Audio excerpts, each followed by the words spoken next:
കേരളത്തിൻ മക്കളെ അടരാടി നേടിത്തന്നതാണി മണ്ണ് പൂക്കളെ. ഏറെ സഹിച്ചു മൃത്യു വരിച്ചോരെയോർക്കണം. എന്തിനു പിന്നെ നമ്മൾ തമ്മിൽ പോരടിക്കണം, പോരടിക്കണം. എന്തിനു പിന്നെ നമ്മൾ തമ്മിൽ പോരടിക്കണം, പോരടിക്കണം. ലക്ഷക്കണക്കായ തൊഴിലാളികളെ പങ്കെടുപ്പിച്ചുകൊണ്ടുള്ള സെക്രട്ടേറിയറ്റ് മാർച്ചും സംഘടിപ്പിച്ചിട്ടുണ്ട്. AITUC സംബന്ധിച്ച് തൊഴിലാളികളുടെ ഈ കേരളത്തിലെ കാര്യം സംസാരിക്കുമ്പോൾ പ്രത്യേകിച്ച് ഒരു മറയൊന്നുമില്ലാതെ വളരെ കൃത്യമായി അവിടെയും ശ്രദ്ധേയങ്ങളായ പ്രവർത്തനങ്ങൾ നടത്തുന്നുണ്ട് എന്ന് പറയുന്നതൊക്കെ വളരെ സന്തോഷകരമാണ്. അങ്ങനെ എല്ലാവരെയും ഉൾക്കൊള്ളുമ്പോഴും AITUC പക്ഷേ വളരെ കൃത്യമായ അതിന്റെ ഉന്നതമായ രാഷ്ട്രീയം ഉയർത്തിപ്പിടിക്കുന്ന ഒരു സംഘടനയാണ്. കേന്ദ്ര സർക്കാരിന്റെ ജനവിരുദ്ധ നയങ്ങൾക്കെതിരെ ഏറ്റവും കൂടുതൽ രാജ്യത്ത് ശബ്ദിക്കുന്ന, എല്ലാവരെയും അങ്ങനെ കോർഡിനേറ്റ് ചെയ്തുകൊണ്ട് ആ ശബ്ദം ഒരു സംഘടിത മുന്നേറ്റമാക്കി മാറ്റുന്നതിൽ വലിയ പങ്കുവഹിക്കുന്ന സംഘടനയും AITUC ആണ് എന്ന് നിങ്ങൾക്കറിയാം. സഖാവ് ഗുരുദാസ് ദാസ് ഗുപ്ത നമ്മളോടൊപ്പം ഇല്ല. അദ്ദേഹം നമ്മുടെ രാജ്യം കണ്ട വളരെ പ്രഗത്ഭനായ തൊഴിലാളി വർഗം നേടിയെടുത്തതെല്ലാം നഷ്ടപ്പെട്ടു പോകും എന്ന തിരിച്ചറിവിന്റെ അടിസ്ഥാനത്തിൽ അവരെ കൂടെ കൂട്ടിയോജിപ്പിക്കുന്നതിന് സാധിക്കുകയുണ്ടായി. അദ്ദേഹം ഈ തൊഴിലാളി നേതാക്കന്മാരെ കാണുകയും ബോധ്യപ്പെടുത്തുകയും ചെയ്തു. ഇങ്ങോട്ട് വരാത്തവരെ മണാമലയിൽ സ്വാതന്ത്ര്യ സമരത്തിന്റെ മഹത്തായ പൈതൃകം മാത്രമല്ല, പുതിയ കാലത്തിന്റെ ആവശ്യങ്ങൾ ഉന്നയിച്ചുകൊണ്ട് തൊഴിലാളികളെ സംഘടിപ്പിക്കുന്നതിലും എല്ലാവരെയും കൂട്ടിയോജിപ്പിക്കുന്നതിലും വലിയ പങ്കുവഹിക്കുന്ന ഒരു മഹത്തായ സംഘടനയാണ് AITUC എന്നതിൽ അതിന്റെ ഭാഗമായിട്ടുള്ളവർക്കും അവരെ സ്നേഹിക്കുന്നവർക്കും അവരെ പിന്തുണക്കുന്നവർക്കും ഒക്കെ ഒരുപോലെ അഭിമാനിക്കാൻ സാധിക്കും. ആ സാഹചര്യത്തിലാണ് AITUCയുടെ കേരളത്തിലെ ഘടകം വളരെ പ്രധാനപ്പെട്ട 2 കേന്ദ്ര മുദ്രാവാക്യങ്ങൾ മുന്നോട്ട് വെക്കുന്നത്. പക്ഷെ 2 കാര്യങ്ങൾ വ്യക്തമാണ്. കേന്ദ്രം ചെയ്യേണ്ടുന്ന കാര്യങ്ങളെല്ലാം തന്നെ കേന്ദ്രം കൃത്യമായിട്ട് ചെയ്യണം. അതോടൊപ്പം സംസ്ഥാനത്തെ തൊഴിലാളികളെ സംബന്ധിച്ചിടത്തോളം സംസ്ഥാന സർക്കാരിന്റെ ചില സമീപനങ്ങളെങ്കിലും ഒരു മടിയില്ല എന്നുള്ളതാണ്. അപ്പൊ 2 മുദ്രാവാക്യവും ഉന്നയിക്കുമ്പോൾ കേന്ദ്രം കേരളത്തോട് കാണിക്കുന്ന അവഗണന എന്ന് പറയുന്നത് വളരെയധികം സമയമെടുത്ത് വിശദീകരിച്ച് നിങ്ങളെ ബോധ്യപ്പെടുത്തേണ്ട ഒരു കാര്യമല്ല. നമ്മുടെ സംസ്ഥാനത്തോട് ഇന്ത്യയിലെ മറ്റൊരു സംസ്ഥാനത്തും കാണിക്കാത്ത വിവേചനം രാഷ്ട്രീയമായ കാരണങ്ങളാൽ വളരെ ബോധപൂർവം കാണിക്കുന്നു എന്ന് പറയുന്നത് നമ്മുടെ എല്ലാം ജീവിത അനുഭവമാണ്. ഇതൊക്കെ ചെയ്യുന്നതിന് കേന്ദ്ര ഗവൺമെന്റിന് ഒരു തടസ്സവുമില്ല എന്ന് ഒട്ടേറെ തവണ നമ്മൾ ബോധ്യപ്പെടുത്താൻ ശ്രമിച്ചു. പക്ഷെ അത് ചെയ്യാനുള്ള സന്നദ്ധതയോ മനസ്സോ ഇല്ല എന്നുള്ളതാണ് ഓരോ ഘട്ടത്തിലും ഉണ്ടാകുന്നത്. പക്ഷെ നമ്മുടെ നാട്ടിലെ മാധ്യമങ്ങൾ ഉണ്ടാക്കുന്ന ഒരു വലിയ ഒന്നും കാണാതെ ഏതെങ്കിലും ഒരു അറ്റം അതിന്റെ ഒരു തുമ്പ് പിടിച്ചുകൊണ്ട് ഒരു വാല് പിടിച്ചുകൊണ്ട് അതാണ് ഈ പ്രശ്നം എന്ന് വരുത്തി തീർത്തുകൊണ്ട് വലിയ ചർച്ച ഉണ്ടാക്കും. അപ്പൊ കുറെ പേർ ധരിക്കും, ആ പറയുന്നത് ശരിയാണല്ലോ. പ്രത്യേകിച്ച് 8 മണി 9 മണിക്കൊക്കെയുള്ള ചാനൽ ചർച്ചകളിലൊക്കെ വളരെ മോശമായി ഒരുതരം പ്രതികാര ബുദ്ധിയോടുകൂടി ഗവൺമെന്റിനെ ആക്രമിക്കുന്ന രീതികളാണ്. അപ്പൊ അങ്ങനെ വന്നുകൊണ്ട് ആശയക്കുഴപ്പമൊക്കെ ഉണ്ടാക്കാനുള്ള കുറെ പരിശ്രമങ്ങൾ ഉണ്ടെങ്കിലും ഒരു കാര്യം അരിയാഹാരം കഴിക്കുന്ന എല്ലാവർക്കും ബോധ്യമുള്ള ഒന്നാണ്, അവിടെ ഇരിക്കുന്ന ആളുകൾക്ക് ഈ സംസ്ഥാനത്തോട് രാഷ്ട്രീയമായ ഒരു വിദ്വേഷമുണ്ട്, ഒരു പകപോക്കൽ നയാണ് നടപ്പാക്കിക്കൊണ്ടിരിക്കുന്നത്. ഇത്തരത്തിൽ കൊണ്ടുപോകുമ്പോൾ ഒരു 10, 21, 22 പൈസ മാത്രമേ ഇങ്ങോട്ട് കിട്ടുന്നുള്ളൂ എന്നുള്ളതാണ്. ബാക്കിയെല്ലാം അവിടുത്തെ ചെലവിലെടുക്കുന്നു എന്ന് സാങ്കേതികമായിട്ട് പറയാം.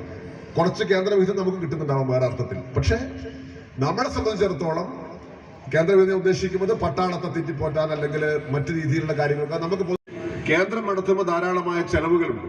ആ ചെലവുകൾക്ക് പണം വേണം. പ്രതിരോധം എന്ന് പറയുന്നത് ഒരു വലിയ കാര്യമാണ്.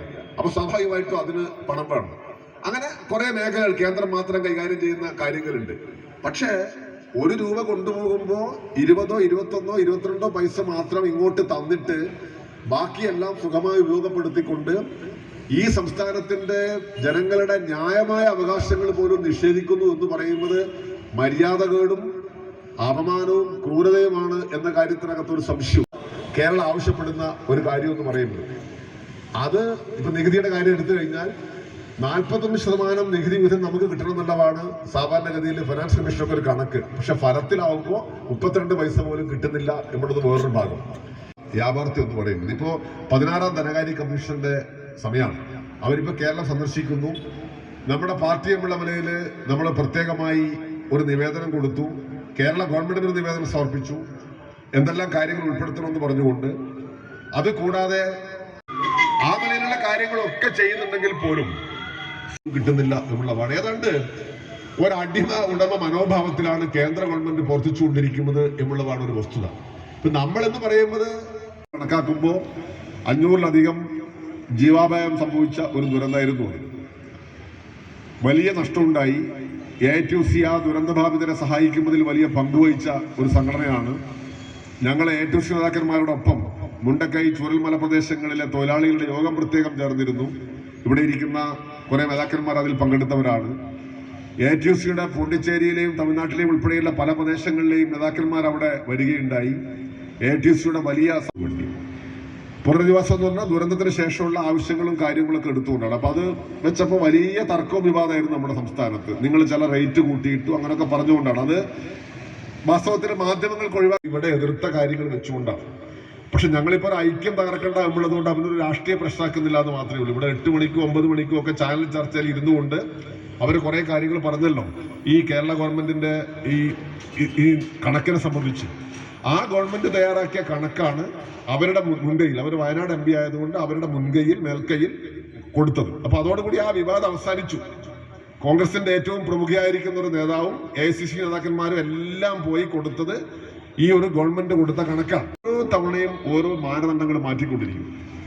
ഏറ്റവും അവസാനം ആഗസ്റ്റ് മാസമാണ് മാനദണ്ഡങ്ങൾ മാറ്റിയത്. അങ്ങനെ ആഗസ്റ്റ് മാസം മാനദണ്ഡങ്ങൾ മാറ്റിയപ്പോൾ ആ മാനദണ്ഡങ്ങൾക്ക് അനുസൃതമായിട്ട് ഇത് തയ്യാറാക്കണം. അങ്ങനെ തയ്യാറാക്കി അതിവേഗത്തിലാണ് കേരളം ഇത് കൊടുത്തത്. അങ്ങനെ കൊടുത്തിട്ട് ഇപ്പോൾ ഏതാണ്ട് ഒരു മാസത്തോളായി. ഇതുവരെ ഒരു പൈസ ആ രൂപത്തിൽ കിട്ടിയിട്ടില്ല എന്നുള്ളതാണ്. പ്രധാനമന്ത്രി അവിടെ വന്ന കാര്യം നിങ്ങൾക്കറിയാം. പ്രധാനമന്ത്രി വന്നു, പ്രധാനമന്ത്രി ഒരു കൊച്ചുകുട്ടിയെ കയ്യിലെടുത്തു, അത് വലിയ ഒരു ഫോട്ടോ ആയി മാറുന്ന സ്ഥിതിയുണ്ടായി. അവസാനം പ്രധാനമന്ത്രി പോയപ്പോഴും ഈ ഫോട്ടോയും വീഡിയോയും അവശേഷിക്കുക എന്നുള്ളതല്ലാതെ ഒരു രൂപ കാര്യമായ സഹായം കിട്ടിയില്ല എന്നുള്ളതാണ് വസ്തുത. അപ്പൊ ഒരു സംസ്ഥാനത്തിന് ഇത്രയേറെ ദുരന്തവും ദുരിതവും ഉണ്ടായിട്ട് എന്തുകൊണ്ടാണ് ഒരു രൂപ പോലും നിങ്ങൾ കൊടുക്കുന്നത്? ഇതിനെല്ലാം പുറമെ ധാരാളം പാക്കേജിലൂടെ പണം കൊടുക്കുന്നു. അപ്പൊ ഇത് വളരെ വളരെ അപമാനകരമായിരിക്കുന്ന, അങ്ങേയറ്റം ക്രൂരമായിരിക്കുന്ന ഒരു സമീപനാണ് എന്ന് പറയുമ്പോൾ BJPയുടെ ഒരു നേതാവ് എന്ന് പറയുന്നത് അവിടെ എന്താണ്, ഒരു പഞ്ചായത്തിന്റെ 1-2 വാർഡിൽ മാത്രം സംഭവിച്ച ദുരന്തമാണ്. കേന്ദ്രമന്ത്രിയായിരുന്ന ആളാണ്. അപ്പൊ ഇതാണ് നമ്മുടെ സംസ്ഥാനത്തോടുള്ള സമീപനം എന്ന് പറയുന്നത്. നമ്മുടെ റവന്യൂ വകുപ്പിന്റെ മുൻകൈയിൽ, മന്ത്രിയുടെ മുൻകൈയിൽ ദുരന്തബാധിതരെ കൂട്ടിയിണക്കിക്കൊണ്ട് വലിയ മാതൃകാപരമായ പ്രവർത്തനം നടത്തിയപ്പോൾ എല്ലാവരും സംബന്ധിച്ചൊരു കാര്യമാണല്ലോ. കേരളത്തിലെ ഗവൺമെന്റ് ആ മന്ത്രിമാരുടെ ടീം പങ്കെടുത്ത ഒരാളാണ്. ഒരാൾക്ക് പോലും ആ പ്രവർത്തനങ്ങളെ കുറിച്ച് അഭിപ്രായ വ്യത്യാസം ഉണ്ടായിരുന്നില്ല, ഒരു തർക്കം ഉണ്ടായിരുന്നില്ല. രാഷ്ട്രീയമായി ഇടതുപക്ഷത്തെ അങ്ങേയറ്റം എതിർക്കുന്ന ഒരു MLA അവിടെ ഉണ്ട്, അദ്ദേഹത്തിന് പോലും തർക്കം ഉണ്ടായിരുന്നില്ല. ഏറ്റവും മാന്യമായ പ്രവർത്തനം നടത്തി. ഇപ്പൊ നമ്മള് ദുരന്തബാധിതരെ പുനരധിവസിപ്പിക്കാനുള്ള ഒരു വലിയ പാക്കേജ് തയ്യാറാക്കി മുന്നോട്ട് പോകുമ്പോൾ അതിനെ മുഴുവൻ തകർക്കുന്നതിന് വേണ്ടിയുള്ള ഒരു സമീപനം സ്വീകരിക്കുന്നു. നമ്മളൊന്നും പോകുന്നില്ല. ഓരോ മേഖല എടുത്തു നോക്കിയാൽ നമ്മുടെ സംസ്ഥാനത്തോട് കേന്ദ്രം അവഗണന കാണിക്കുന്നു. ഈ സംസ്ഥാനത്തിന്റെ ന്യായമായ ആവശ്യങ്ങൾ നിഷേധിക്കപ്പെടുന്നു എന്ന കാര്യത്തിൽ സംശയമില്ല. അപ്പൊ അതുകൊണ്ട് ഇത് അവസാനിപ്പിക്കണം.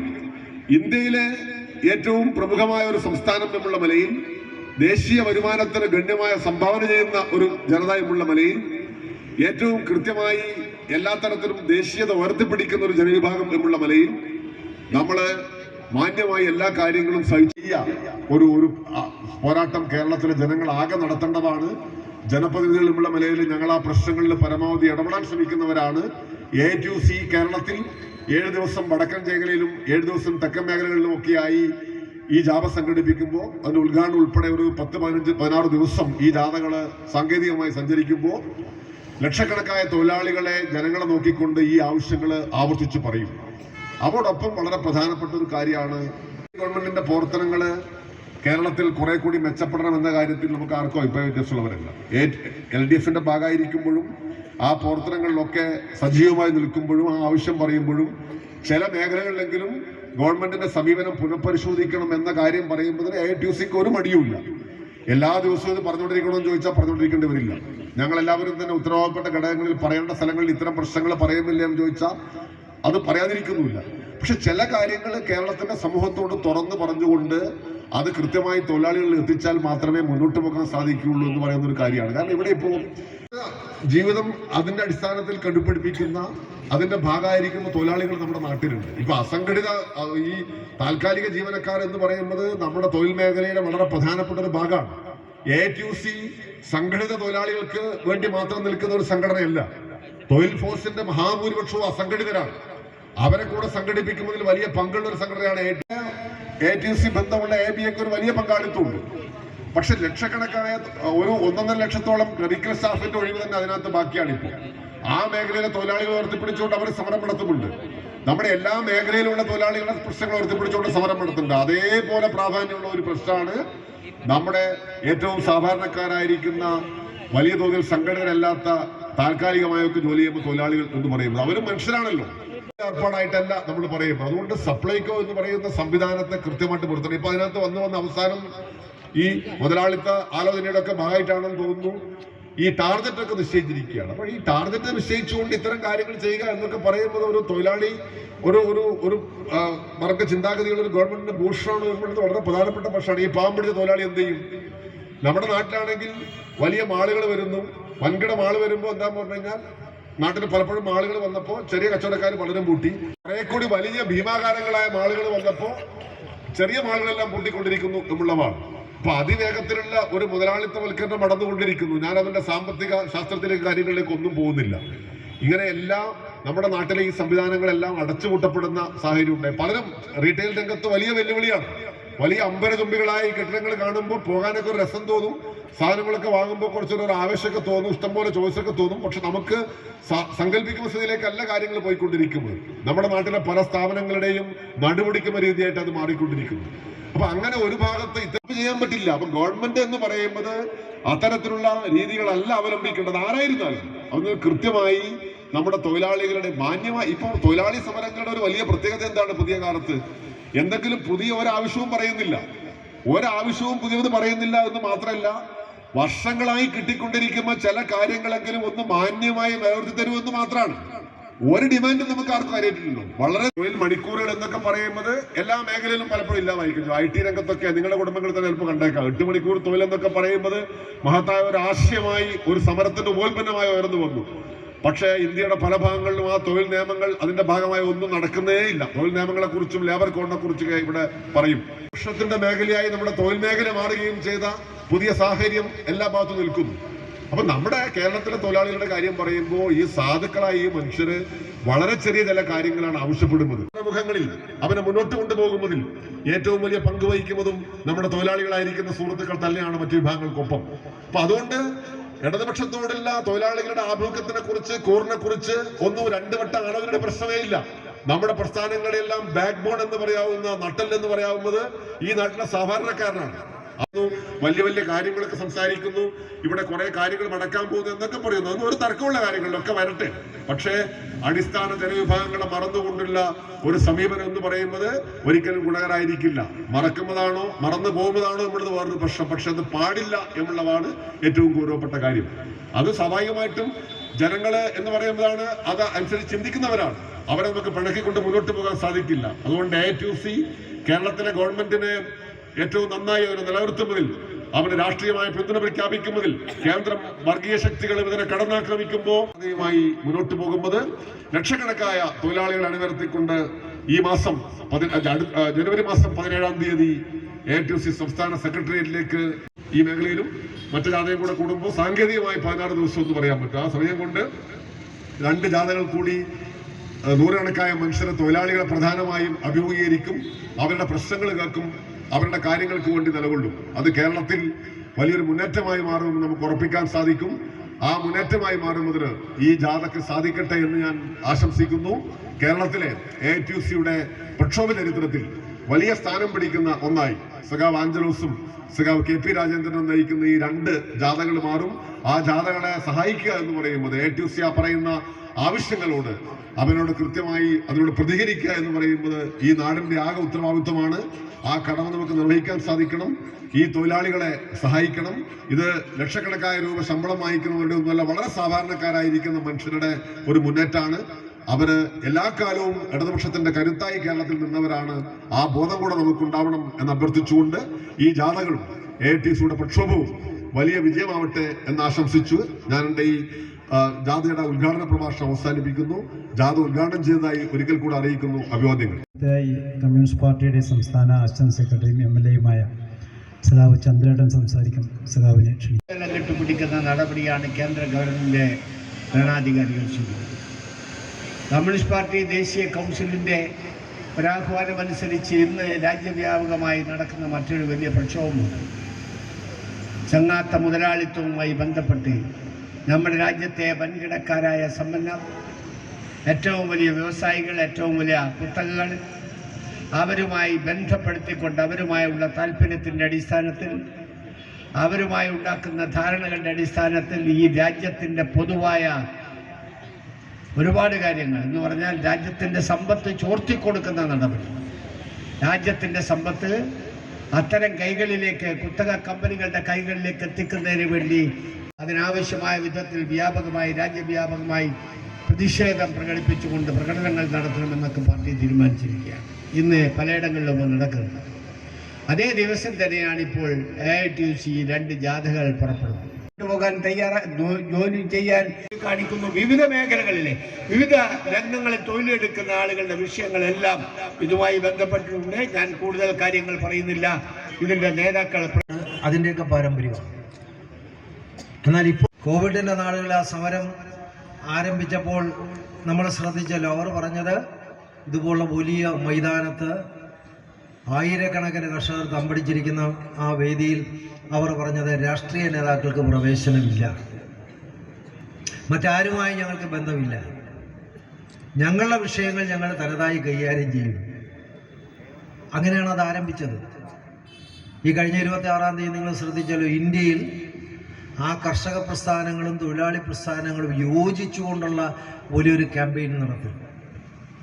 അപ്പം ഞങ്ങൾ മാത്രം മതി എന്നുള്ളത് മാറി മറ്റുള്ള ആളുകളെയും പിന്തുണ ആവശ്യമാണ് എന്നുള്ള ഘട്ടത്തിൽ വന്നപ്പോൾ ആ തൊഴിലാളി പ്രസ്ഥാനങ്ങളുമായി യോജിച്ചുകൊണ്ടുള്ള പ്രക്ഷോഭമാണ് നടക്കുന്നത്. ഇന്ന് രാവിലെ പത്രസമ്മേളനത്തിൽ നമ്മൾ ആവശ്യപ്പെട്ടു ആ കർഷക സമരത്തെ ജനാധിപത്യപരമായ തരത്തിൽ അതിന് പരിവസാനം ഉണ്ടാക്കാൻ വേണ്ടി അവർക്ക് ആ സന്ദേശമാണ് ഈ ജാഥയിലൂടെ ഞങ്ങൾ ഉയർത്തുന്നത്.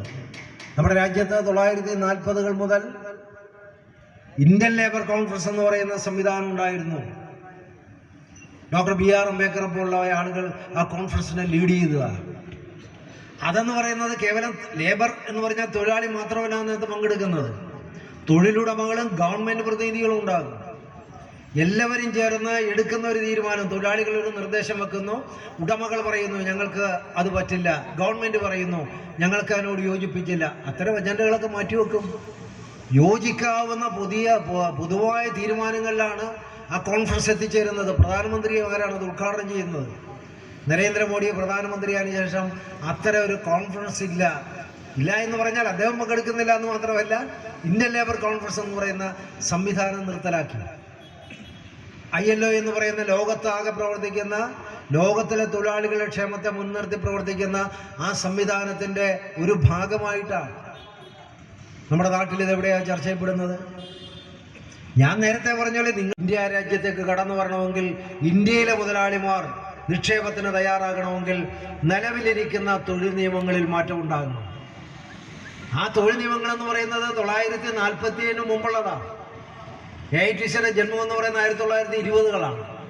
അപ്പോൾ ബ്രിട്ടീഷ് പാർലമെൻറ്റിൻ്റെ തുടർച്ചയായി ഇന്ത്യ രാജ്യത്ത് കൊണ്ടുവന്ന നിയമങ്ങളടക്കം അട്ടിമറിച്ചുകൊണ്ടാണ് 29 തൊഴിൽ നിയമങ്ങളെ കേന്ദ്രീകരിച്ചുകൊണ്ട് 4 ലേബർ കോഡുകൾ ഉണ്ടാക്കിയത്. അത് വലിയ സബ്ജക്റ്റ് ആയതുകൊണ്ട് ഞാൻ അതിലേക്ക് പോകുന്നില്ല, സമയ ചുരുക്കം മൂലം. ആ ലേബർ കോഡുകൾ 2019-20കളിലാണ് ഇന്ത്യ രാജ്യത്ത് പാർലമെന്റ് പാസ്സാക്കി എടുക്കുന്നത്. ആ കാലഘട്ടം അറിയാമല്ലോ. കർഷക വിരുദ്ധ നിയമം കൊണ്ടുവന്നത് പോലെ ലേബർ കോഡുകളും പാസ്സാക്കി. ഏത് ഘട്ടം? കോവിഡിൻ്റെ നാളുകളിൽ. 4 പേരിൽ കൂടുതൽ ഒന്നിച്ചു നിന്ന് സമരം ചെയ്യാൻ പാടില്ല എന്നുള്ള ആ നിരോധനം, കോവിഡ് നിരോധനം, അത് കോവിഡ് വ്യാപനത്തെ ചെറുക്കുക. അവിടെ സംവരണം നിഷേധിക്കപ്പെടുന്നു. ഡോക്ടർ BR അംബേദ്കറെ പോലുള്ള ആളുകൾ ഭരണഘടനയ്ക്ക് രൂപം നൽകി നമ്മുടെ ഇന്ത്യൻ പാർലമെന്റ് അത് സംയുക്തമായത് അംഗീകരിച്ച് മുന്നോട്ട് പോകുമ്പോൾ അത്തരം കാര്യങ്ങൾ വരുന്നത് ഭരണഘടനാ വിരുദ്ധമാണ്. AITUC എല്ലാം പണം കണ്ടെത്തുന്നത് ദേശാൽകൃത ബാങ്കുകളിൽ നിന്നാണ്. എത്ര വേണമെങ്കിലും ദേശാൽകൃത ബാങ്കുകളിൽ നിന്ന് കൊടുക്കും.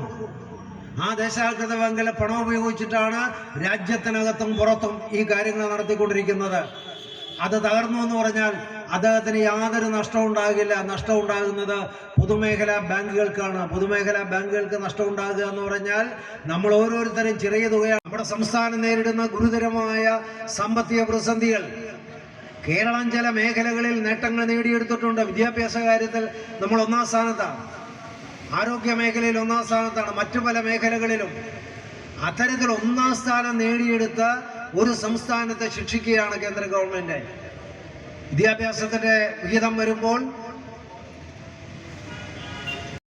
50 മണിക്കൂർ വാർത്ത കൊടുത്ത് 5 മിനിറ്റ് കൊണ്ട് ആ വാർത്ത തിരുത്തിയെങ്കിലും സാധാരണ ജനങ്ങളുടെ മുമ്പിൽ ആ കള്ളവാർത്തയാണ് നിൽക്കുന്നത്. ഓണത്തിന്റെ ദിവസം പ്രചരിപ്പിച്ച അത്തരം കള്ളപ്രചരണമാണ് നിൽക്കുന്നത്. അതും ഇതിന്റെ ഭാഗമാണ്. അപ്പോൾ അതെല്ലാം ചേർത്തുകൊണ്ട് തന്നെ ആ വയനാടിനെ സംരക്ഷിക്കണം, അവർക്ക് അർഹതപ്പെട്ട ധനസഹായം കിട്ടണം എന്ന് നമ്മൾ ആവശ്യപ്പെടുന്നു. കേരളത്തിൽ ഇടതുപക്ഷ ജനാധിപത്യ മുന്നണി ഗവൺമെന്റ് അധികാരത്തിൽ വരുന്നതിന് തൊഴിലാളികൾ വഹിച്ച മഹത്തായ പങ്ക് ആർക്കും വിസ്മരിക്കാൻ കഴിയും. ഹിന്ദു മുസൽമാനും ക്രിസ്ത്യാനിയും ഇന്ത്യ തന്നെ മക്കളും നോക്കിയിടണം. എന്തിനാണ് യുദ്ധ കോലാഹലം? നമ്മൾ ഒന്നിച്ചു കൈകളെ കോർത്തിടണം.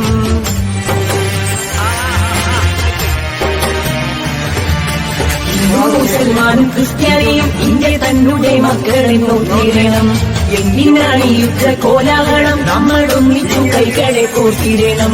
ക്രിസ്തുവും കൃഷ്ണനും നബിയും പറഞ്ഞുള്ള സൗഹാർദ്ദ പാതയിൽ നീങ്ങിടണം.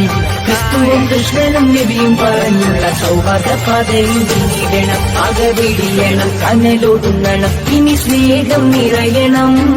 ഇതിഹാസ ഭാരതത്തിൽ സംസ്കാരം കാക്കണം. അകവിടിയണം, കനലൊടുങ്ങണം, ഇനി സ്നേഹം നിറയണം. ഇതിഹാസ ഭാരതത്തിൽ സംസ്കാരം കാക്കണം. ഹിന്ദു മുസൽമാനും ക്രിസ്ത്യാനിയും ഇന്ത്യ തന്നെ മക്കളും നോക്കിയിടണം. എന്തിനാണ് യുദ്ധ കോലാഹലം? നമ്മൾ ഒന്നിച്ചു കൈകളെ കോർത്തിടണം.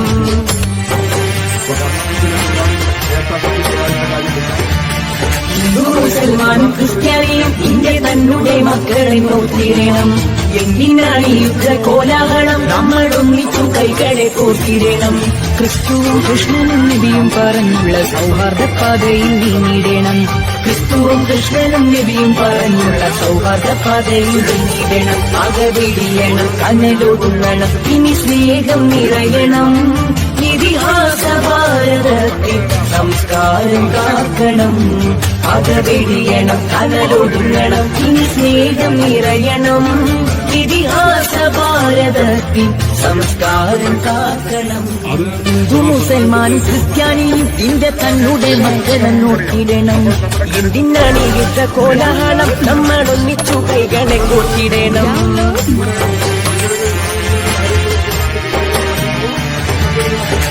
മുസൽമാനും ക്രിസ്ത്യാനിയും ഇന്ത്യ തന്നെ മക്കളെ നോക്കിയിടണം.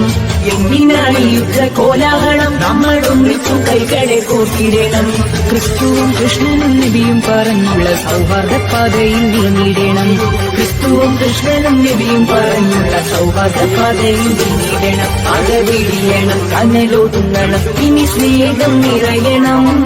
ഇതിഹാസ ഭാരതത്തിൽ സംസ്കാരം കാക്കണം. അകവിടിയണം, കനലൊടുങ്ങണം, ഇനി സ്നേഹം നിറയണം. ഇതിഹാസ ഭാരതത്തിൽ സംസ്കാരം കാക്കണം. ഹിന്ദു മുസൽമാനും ക്രിസ്ത്യാനിയും ഇന്ത്യ തന്നെ മക്കളും നോക്കിയിടണം. എന്തിനാണ് യുദ്ധ കോലാഹലം? നമ്മൾ ഒന്നിച്ചു കൈകളെ കോർത്തിടണം.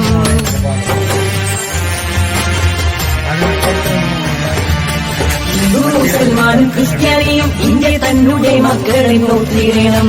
എന്തിനാണ് യുദ്ധ കോലാഹലം? നമ്മൾ ഒന്നിച്ചു കൈകളെ കോർത്തിടണം. ക്രിസ്തുവും കൃഷ്ണനും നബിയും പറഞ്ഞുള്ള സൗഹാർദ്ദ പാതയിൽ നീങ്ങിടണം. ക്രിസ്തുവും കൃഷ്ണനും നബിയും പറഞ്ഞുള്ള സൗഹാർദ്ദ പാതയിൽ നീങ്ങിടണം. അകവിടിയണം, കനലൊടുങ്ങണം, ഇനി സ്നേഹം നിറയണം. ഇതിഹാസ ഭാരതത്തിൽ സംസ്കാരം കാക്കണം. അകവിടിയണം, കനലൊടുങ്ങണം, ഇനി സ്നേഹം നിറയണം. ഇതിഹാസ ഭാരതത്തിൽ സംസ്കാരം കാക്കണം. ഹിന്ദു മുസൽമാനും ക്രിസ്ത്യാനിയും ഇന്ത്യ തന്നെ മക്കളും നോക്കിയിടണം. എന്തിനാണ് യുദ്ധ കോലാഹലം? നമ്മൾ ഒന്നിച്ചു കൈകളെ കോർത്തിടണം.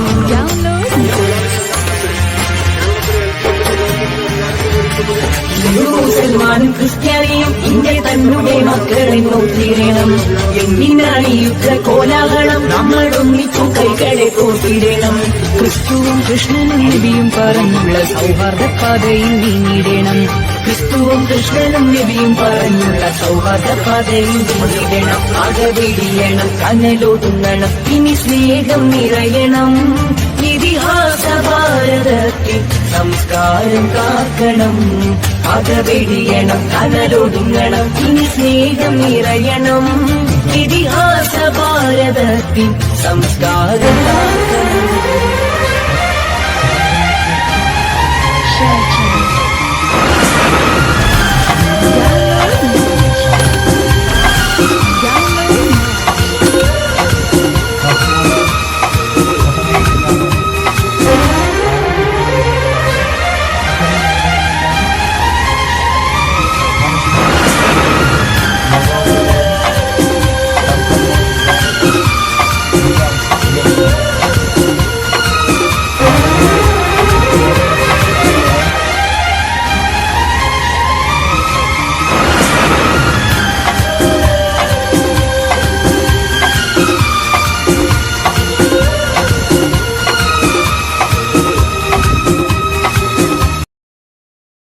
മറിയം ബോഡി ലോഷന് വെല്ലുന്നൊരു ലോഷൻ നമ്മുടെ കയ്യിൽ എത്തിയിട്ടുണ്ട്. അൽ ഫലാജ് പെർഫ്യൂം ഇൻഡസ്ട്രി എന്നുള്ള ബ്രാൻഡിന്റെ മുസ്കാൻ എന്ന് പറഞ്ഞിട്ടുള്ള ഒരു ബോഡി ലോഷൻ ആണ്. ഇതിന്റെ ബോക്സും കാര്യങ്ങളൊക്കെ ഇതാ ഈ രൂപത്തിലാണ്. നല്ലൊരു ഗിഫ്റ്റിംഗ് പ്രസന്റേഷനും കാര്യങ്ങളൊക്കെ കൊടുത്തിട്ടുണ്ട്. ഇവിടെ നല്ലൊരു മുസ്കാൻ എന്ന അറബിയിൽ കാലിഗ്രഫിയും കാര്യങ്ങളൊക്കെ കൊടുത്തിട്ടുണ്ട്. നല്ല ബ്യൂട്ടിഫുൾ ആയിട്ടുള്ള പ്രസന്റേഷൻ കേട്ടോ. ജസ്റ്റ് ഓപ്പൺ ചെയ്തുതരാം. ഈ രൂപത്തിലായിരിക്കും ഇതിന്റെ ഓപ്പണിങ്ങും പ്രസന്റേഷനും വരുന്നത്. ഇതാണ് മുസ്കാൻ എന്ന് പറഞ്ഞിട്ടുള്ള ബോഡി ലോഷൻ. എന്റെ മോനെ ഇതിന്റെ സ്മെല്ല് സ്നിഫ് ചെയ്യുന്ന വേണം, വേറെ ലെവൽ സ്മെല്ല്. കാരണം മറിയം ബോഡി ലോഷൻ വർഷങ്ങളായിട്ട് ഞാൻ യൂസ് ചെയ്തുകൊണ്ടിരിക്കുന്ന ഒരു ബോഡി ലോഷൻ ആയിരുന്നു. പക്ഷേ മുസ്കാൻ കിട്ടിയതിന് ശേഷം മറിയം ബോഡി ലോഷൻ ഒന്നുമല്ല ചെയ്യുന്ന ഓൾമോസ്റ്റ് ഒരു 99.9% പേരും ഈ ഒരു ഫ്രാഗ്രൻസ് ഇഷ്ടപ്പെടും. കാരണം നല്ലൊരു സ്വീറ്റ് ആയിട്ടുള്ള floral, fruity, vanilla, creamy, candy, milky സ്മെല്ലാണ് മുസ്കാനിൽ വരുന്നത്. വേറെ ലെവൽ സാധനം. ട്രൈ ചെയ്ത് നോക്കി, ഏതായാലും ഡിസപ്പോയിന്റഡ് ആവില്ല. മറിയത്തിനെ കാട്ടിയും അത്യാവശ്യം നല്ല ലാസ്റ്റിംഗ് കിട്ടുന്നുണ്ട്. ഇത് നിങ്ങൾ GCCയിലൊക്കെ കുളിച്ച് കഴിഞ്ഞ ശേഷം നെക്കിലൊക്കെ അപ്ലൈ ചെയ്യുന്നുണ്ട്.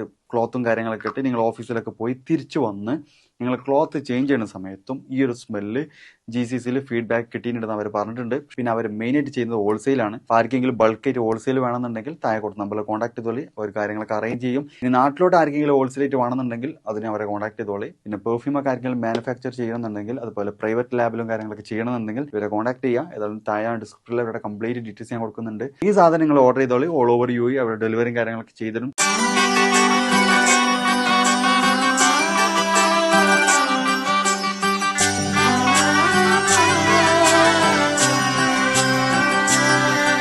ഇവളണിയും പൊന്നല്ലേ, കനവുണരും ദിനമല്ലേ, മൊഞ്ചത്തി പെണ്ണിൻ നിൻ മനം, പെണ്ണഴകിനു മിഴിവേകി എന്നെന്നും നിന്നില്ലേ, മാറ്റേറും പൊന്നിൻ താരമേ.